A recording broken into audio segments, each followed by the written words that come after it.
하겠습니다. 누가복음 10장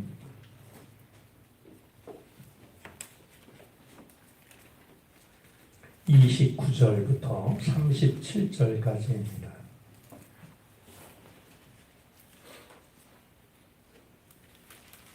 누가복음 10장 29절부터 37절까지 신약성경 109쪽입니다. 말씀을 교독하겠습니다. 그 사람이 자기를 옳게 보이려고 예수께 여짜오되 그러면 내 이웃이 누구니까? 예수께서 대답하여 이르시되 어떤 사람이 예루살렘에서 여리고로 내려가다가 강도를 만나매 강도들이 그 옷을 벗기고 때려 거의 죽은 것을 버리고 갔더라. 마침 한 제사장이 그 길로 내려가다가 그를 보고 피하여 지나가고 또 이와 같이 한 레위인도 그곳에 이르러 그를 보고 피하여 지나가되 어떤 사마리아 사람은 여행하는 중 거기 이르러 그를 보고 불쌍히 여겨 가까이 가서 기름과 포도주를 그 상처에 붓고 싸매고 자기 짐승에 태워 중앙으로 데리고 가서 돌보아 주니라. 그 이튿날 그가 주막 주인에게 데나리온 2를 내어주며 이르되 이 사람을 돌보아 주라. 비용이 더 들면 내가 돌아올 때에 갚으리라 하였으니 내 생각에는 이 세 사람 중에 누가 강도 만난 자의 이웃이 되겠느냐. 함께 읽습니다. 가로되 자비를 베푼 자니이다. 예수께서 이르시되 가서 너도 이와 같이 하라 하시니라. 아멘. 곳곳에 크고 작은 피해가 있었지만 그래도 우리가 염려했던 것보다는 흰남노라는 태풍이 잘 지나간 것 같습니다. 여전히 생명을 잃고 재산을 잃은 많은 이웃들이 있는데 그분들에게 주님의 위로가 함께 하시기를 바랍니다. 여러분 가정은 모두 평안하셨는지 모르겠습니다. 늘 주의 은혜가 환난 날에 암탉이 병아리를 품에 안아 지키듯이 지켜주시기를 바랍니다. 오늘 말씀은 우리가 익히 잘 알고 있는 선한 사마리아 사람 이야기입니다. 율법 교사가 예수님을 찾아와서 내가 무엇을 하여야 영생을 얻을 수 있겠습니까? 이렇게 질문함으로써 예수님께서 이야기를 들려주시는 이 선한 사마리아 사람 이야기가 나오게 되는데요. 오늘 이 말씀을 보면 이제 정말 우리에게 중요한 것은 겉태도가 아니라 우리들의 존재라고 하는 것을 생각하게 합니다. 무슨 말씀이냐 하면 내가 무엇을 하여야 영생을 얻을 수 있겠습니까? 라는 이 중요한 질문을 할 때 이 율법 교사가 어떤 마음으로 질문했는지를 우리는 잘 압니다. 예수님을 떠보기 위해서, 예수님을 시험하기 위해서 질문했습니다. 그토록 중요한 질문을, 자기 삶을 걸고 물어야 될 질문을 그는 시험하기 위해서 질문을 했던 것이었어요. 그런데 이번에는 보니까 이 사람이 그러면 누가 내 이웃이 되겠습니까? 라고 묻는데요. 이번에는 어떤 마음으로 묻냐 하면 자기를 옳게 보이려고 질문을 합니다. 우리의 존재가 달라져야지 겉모습이 달라지는 데는 한계가 있습니다. 그의 존재가 달라지지 않으니까 아무리 중요한 질문을 할 때에도 똑같이 그의 마음이 드러나는데요. 예수님을 시험하기도 하고 또 중요한 질문을 하면서도 자기를 드러내기 위해서 자기를 옳게 보이려고 질문을 하고 있는 것을 우리는 율법 교사를 통해 봅니다. 이제 우리가 이런 율법 교사의 모습을 보면서 정말 중요한 건 우리의 겉모습이 아니다. 우리의 존재가 달라져야 한다 하는 것 좀 마음에 먼저 담아 두었으면 좋겠습니다. 자, 그가 질문했던 것은 누가 내 이웃입니까? 라는 질문이었습니다. 레위기 19장 34절에 의하면 이스라엘 땅에 사는 모든 사람들을 다 이웃으로 규정을 합니다. 아마 모르지 않았을 거라고 여겨집니다.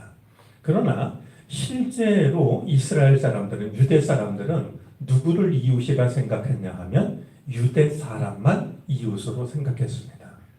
율법에는 이 땅에 사는 모든 사람들을 다 이웃으로 여기라라고 했지만 그들이 실제적으로 가졌던 생각은 오직 동족, 히브리 사람들, 유대 사람들만 나의 이웃이다 이렇게 생각을 하고 있었던 것이죠. 지금 이 율법 교사는 사랑의 범위를 묻고 있는 것이었습니다. 사랑해야 할 대상을 묻고 있었던 것이죠. 여러분, 대상이 정해져야 사랑하는 것이 아니라요. 사랑하면 우리의 이웃이 생기는 법입니다. 이웃이 누군지를 규정해야 의무감으로 그들을 사랑하는 게 진정한 사랑이 아니라 우리가 진정으로 사랑하면 이웃이 생기는 것이 마땅한 일입니다. 이웃의 범위를 미리 정해놓고 그들만 의무감으로 사랑하는 것이 사랑이 아니고 우리가 진심으로 사랑하면 우리들의 이웃이 생겨나는 것, 그것이 이제 예수님께서 일러주시고 있는 모습이 될 터인데요. 예수님께서 우리가 익히 잘 알고 있는 이야기를 통해서 대답을 하십니다. 그것이 바로 선한 사마리아 사람 이야기입니다. 이 선한 사마리아 사람 이야기를 대할 때요, 우리가 기억해야 될 게 있습니다. 이 이야기는 익숙하지만 낯선 이야기가 되어야 됩니다. 좋은 이야기지만 낯선 이야기가 되어야 됩니다. 그냥 아이들에게 들려줄 수 있는 재미난 이런 것이 아니고 이것이 우리에게 늘 낯설게 다가오는 말씀이 되어야 되고 우리에게는 날이 선 말씀이 되어야 한다 하는 것이죠. 왜 그런지 잠깐 말씀을 살펴보겠습니다. 자, 어떤 사람이 예루살렘에서 여리고로 내려갑니다. 자, 여기서 어떤 사람이라고 하는 것은 이름을 밝히지 않음으로써 어쩌면 이 어떤 사람은 우리 모두가 내가 어떤 사람이 될 수 있다는, 그러니까 누구라도 이 지금 예수님 이야기 속에 나오는 어떤 사람이 될 수 있다라고 하는 것을 예수님은 생각해 보기를 원하셨던 것 같습니다. 그러니까 이 한 특정인만이 아니라 우리 모두가 다 지금 여기 성경에 나오는 어떤 사람이 될 수 있다는 것이죠. 자, 그가 예루살렘에서 여리고로 내려가는데요. 이것이 이제 이 이야기를 듣고 있는 사람들에게는 익숙한 얘기였을 겁니다. 왜냐하면 그들은 예루살렘에서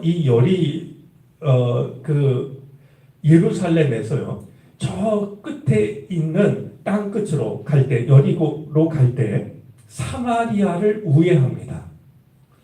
왜냐하면 사마리아 사람들은 만나고 싶지 않기 때문에 그 땅을 부정하다라고 생각을 했기 때문에 이제 제일 가까운 길이 유대에서 갈릴리로 가는 제일 가까운 길이 사마리아를 통과하는 길인데 그들은 그 길을 통과하지 않았어요.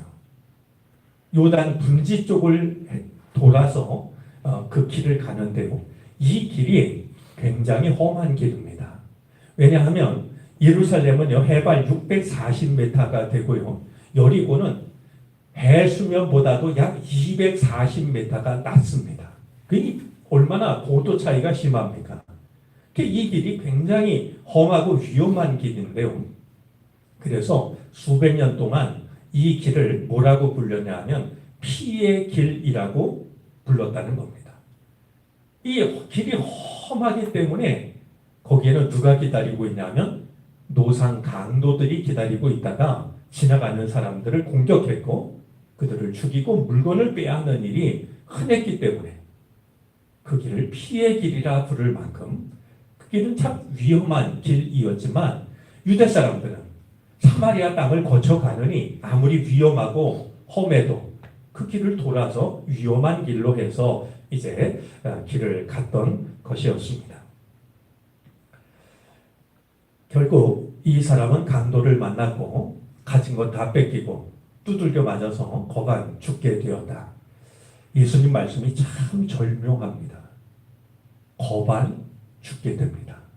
그러니까 이 거반 죽게 되었다라는 말이 이어지는 내용에 정당성을 부여하는데요. 자, 그 길을 이제 세 사람이 지나갑니다.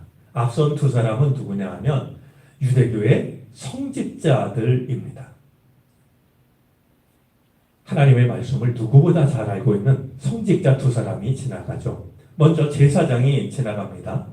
그는 하나님과 백성 사이를 연결하는 사람이었고 하나님의 말씀을 실천하는 일을 가르치는 그리고 몸소 보여야 하는 사람이었습니다. 근데 그가 강도 만나서 거반 죽어 쓰러져 있는 이 죽었는지 살았는지 알 수 없는 그 사람을 피하여 길을 갑니다. 피하여 지나가는데 오늘 말씀 보면 똑같이 반복되는 단어가 있는데 피하여 지나가다라는 말입니다. 자, 제사장도 피하여 지나가고 레위인도 피하여 지나갑니다. 이제 이 제사장은요, 이 율법 교사가 대답을 했던 것처럼 하나님의 말씀 중에서 가장 중요한 말씀이 하나님을 사랑하고 내 이웃을 내 몸과 같이 사랑하라는 말씀이라는 것을 잘 알고 있었습니다.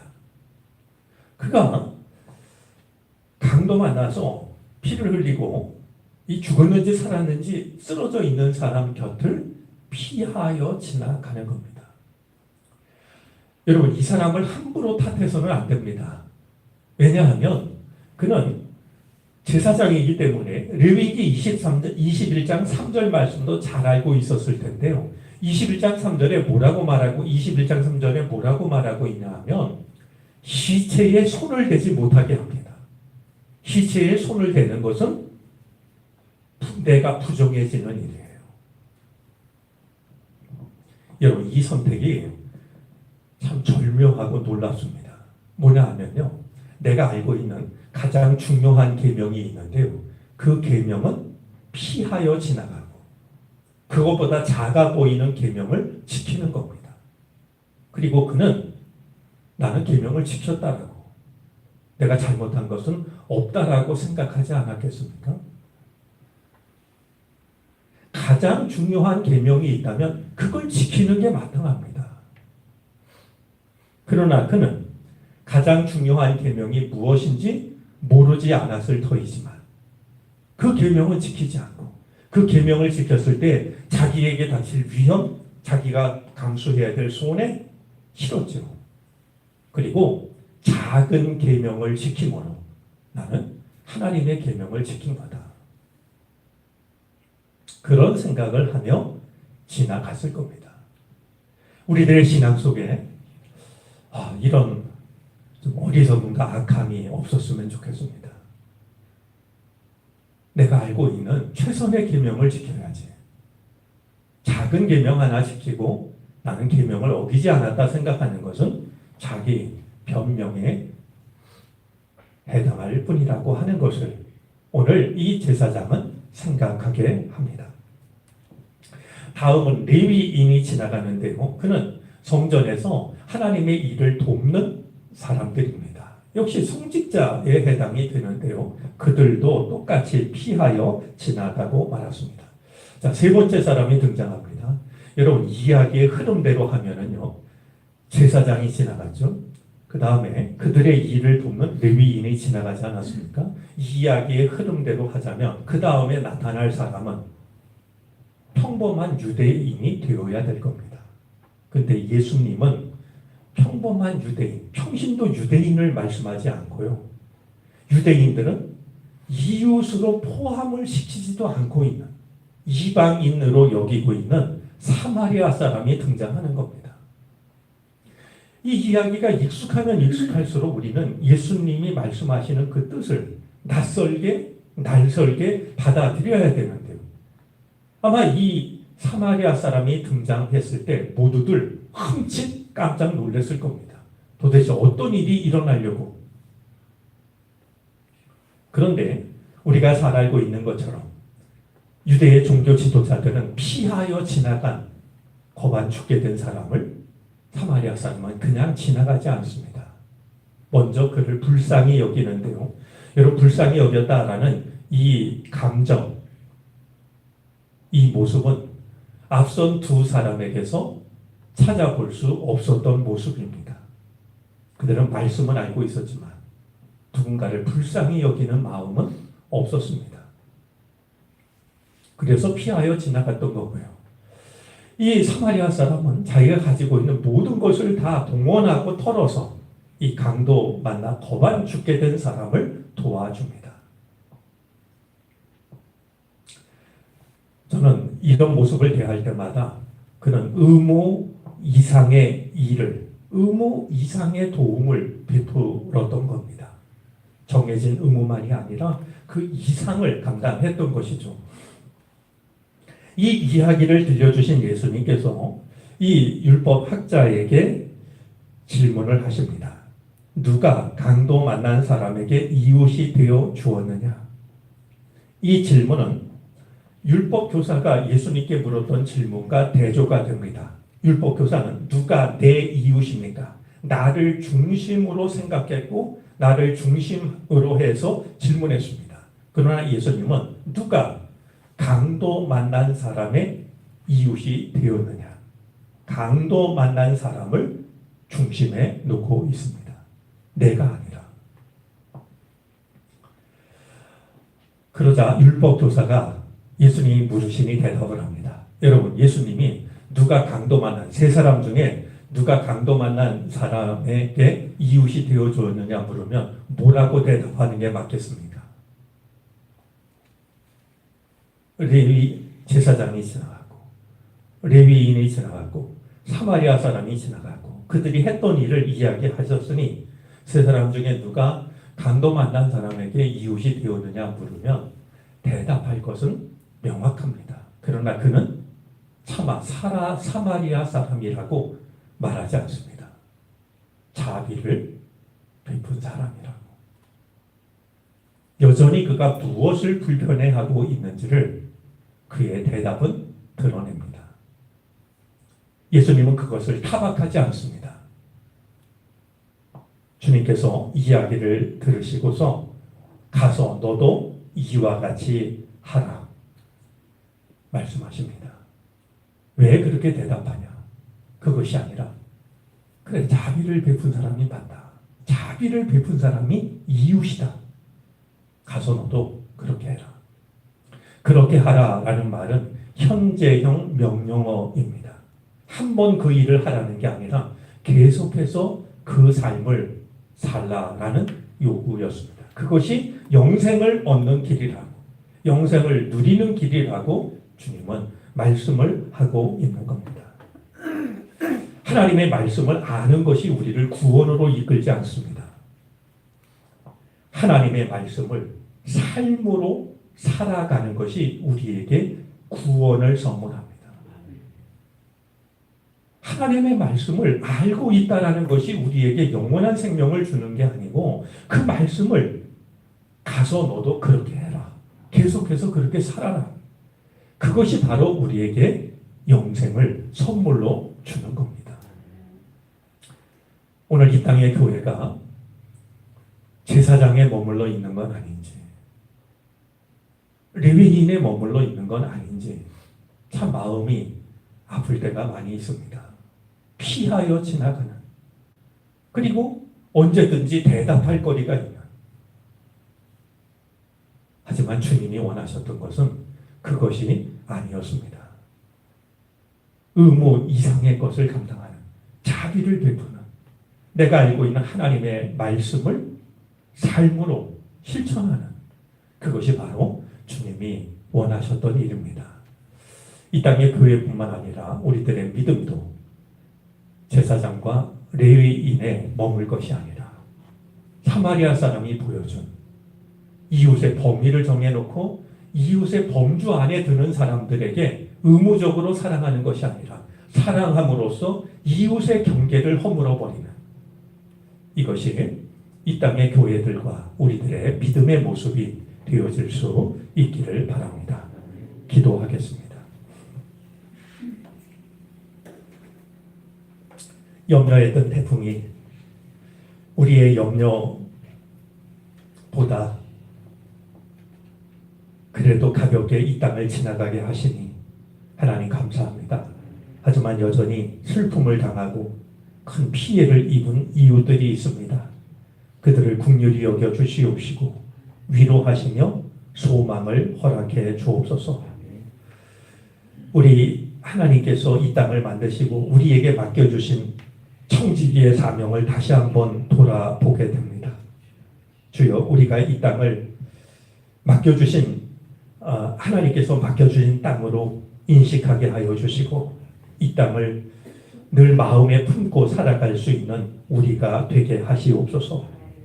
오늘도 하루를 시작하며 일용할 양식을 대하기 전 생명의 양식을 먼저 나누게 해주시니 감사합니다. 주님의 성찬에 우리가 참여합니다. 말씀을 통해 주시는 이 은혜가 오늘 하루도 말씀의 빛을 따라가는 힘이 되는 말씀이 되게 해 주옵소서. 이 땅의 교회와 우리들의 믿음이 제사장과 레위인에 머물지 않게 하시고 율법 교사에 갇히지 않게 해 주옵소서.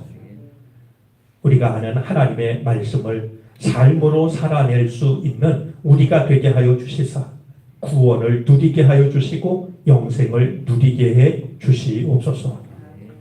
코로나로 인하여 어려움을 겪는 이들이 여전히 있습니다. 위로하시고 주님이 함께 해 주셔서 어서속히 그 기간이 지나 함께 예배하는 기쁨을 누리게 하옵소서. 환우들을 위하여 기도합니다. 주님께서 치료의 빛을 비춰주시기를 바라고 원합니다. 몸과 마음, 이제 육신의 질병, 주께서 못자국난 손으로 어루만져 주셔서 어서속히 깨끗함을 얻게 해 주옵소서. 외양간에서 나온 송아지가 뛰듯이 기뻐 뛰는 시간을 허락해 주시기를 바라고 원합니다. 수험생들을 위하여 기도합니다. 중요한 시험을 앞두고 있사오니 주님이 건강 주시고 지혜를 허락해 주옵소서. 그들을 격려하는 가족들에게도 같은 은혜를 베풀어 주옵소서. 믿음을 더하시사 나의 앞날이 내가 받아드는 점수가 아니라 하나님께 달려 있음을 잊지 않게 하여 주시고 믿음 안에서 꿈을 펼쳐갈 수 있게 해 주시기를 바라고 원합니다. 오늘은 수요일입니다. 주께서 예비하신 은혜를 허락하여 주시옵시고 말씀을 전하는 이나 또한 하나님을 찬양하는 찬양대나 또 예배에 참여하는 모든 교우가 큰 은혜를 받게 해 주시옵소서. 추석 명절이 다가옵니다. 오가는 길 지키시고 우리가 갖는 모든 만남 속에 주의 은혜가 넘쳐나게 해 주옵소서. 주여, 다시 한번 주님께 간구하옵나니 우리들 한 사람 한 사람이 주님께서 손수 심으신 나무들이 되기를 원합니다. 우리는 우연한 존재가 아닙니다. 주님께서 손수 심으신 나무가 되게 하여 주시사 시들지 않게 하여 주시고 열매 없는 나무가 되지 않게 하여 주시고 때를 따라 인생의 철을 따라 열매를 맺는 우리가 되게 하시옵소서. 그리하여 우리가 모여 은총의 숲을 이루게 하여 주시사 세상을 살리는 생명의 물을 끊임없이 흘려보낼 수 있는 교회가 되게 하옵소서. 오늘도 감사하는 마음으로 예물을 바치는 손길이 있습니다. 주님이 그 손을 붙잡아 주시옵시고 하늘의 은혜를 허락해 주시옵소서. 하루의 모든 삶을 주님께 맡기고 의지하며 거룩하신 주 예수 그리스도의 이름으로 기도를 드립니다. 아멘.